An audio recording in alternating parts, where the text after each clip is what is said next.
L'idée de faire de la lutte intégrée, c'est d'essayer de diminuer l'utilisation des pesticides pour améliorer en même temps l'environnement. Puis ça dépend de chaque champ. Il n'y a pas un champ qui est pareil. Il n'y a pas une année qui est pareille aussi. Bonjour, mon nom c'est Joël Leblanc de Ferme Rougeois Incorporée. Je suis en production avicole, grande culture et aussi la conserverie. Je suis situé à Saint-Barnabé-Sud, en Montérégie. Ici, c'est Ferme Rougeois. C'est mon père qui l'a fondé en 1977. 80% de notre chiffre d'affaires, c'est la volaille. Puis on a aussi des grandes cultures, le maïs grain, soya, blé et la conserverie.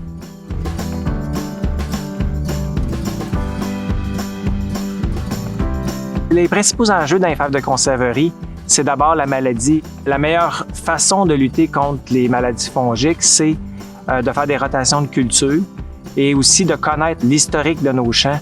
Nous, on a eu beaucoup d'haricots secs dans le passé, ce qui fait qu'on a une historique de maladies fongiques qui est plus grande. On va, à ce temps-là, laisser passer des années avant de revenir dans la culture. Et ça peut jusqu'à 5 ans pour éviter que la maladie revienne. Chaque culture a certaines propriétés. Ils ne vont pas aller chercher les mêmes éléments au sol. Puis ça permet au sol d'un repos dans certains minéraux que l'autre culture, elle, va aller chercher.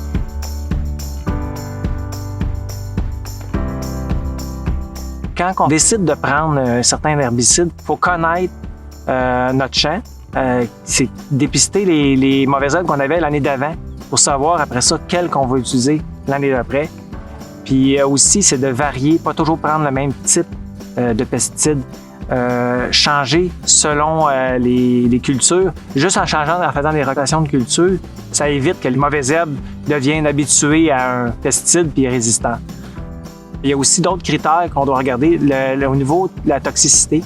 Est-ce que c'est un pesticide qui est beaucoup nuisible face à l'environnement? L'atrazine en était un qui était mauvais pour l'environnement. On l'utilisait dans le temps à petite dose. Aujourd'hui, on l'a enlevé. Il y a d'autres fois qu'il faut regarder aussi d'en mettre le moins possible, comme les fongicides puis les insecticides sont plus dommageables au niveau toxicité. Donc, on essaie de l'en mettre juste vraiment quand on a besoin. C'est pour ça que c'est rare ici qu'on met des fongicides ou des insecticides. Le maïs, la conserverie, là, c'est très difficile à faire parce qu'il y a peu de pesticides qui sont permis. Fait que là, on a fait des tests pour essayer de voir les alternatives à l'atrazine.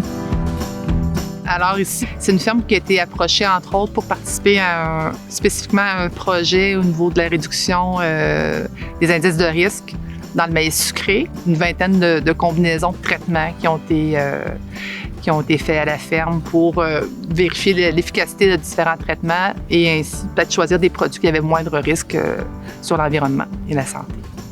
Ce qu'on a pu observer lors des 2 dernières années, c'est qu'il est possible de désherber sans atrazine, donc des nouveaux outils qui s'ajoutent là, au coffre du producteur là, pour faire un meilleur contrôle des mauvaises herbes dans le maïs sucré. Je suis encore en mode d'apprentissage.